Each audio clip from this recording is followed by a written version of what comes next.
আমাদের আজকের খেলা হলো, এখানে দুজন করে প্রতিযোগী আসবে, দুজনের মাঝখানে দড়ি বাঁধা আছে এবং প্রত্যেকের সামনে দুটো করে গামলা বাটি আছে। একটা বাটিতে এখানে 20টা বল আছে আর একটা বাটি খালি আছে।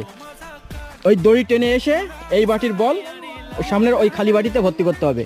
সেম আমাদের এই প্রতিযোগীরও সামনে একটা গামলায় আছে বল, 20টা বল আছে আর একটা গামলা খালি আছে। এই বলগুলো এই গামলা থেকে এই খালি গামলায় ভরতে হবে। এই দুজন প্রতিযোগীর মধ্যে যে প্রতিযোগী আগে এই বলগুলো খালি গামলায় ভরতে পারবে সেই হবে জয়ী।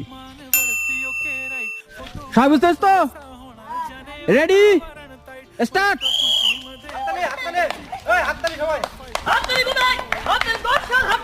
হাততালি হাততালি হাততালি। এই তো আমাদের ওই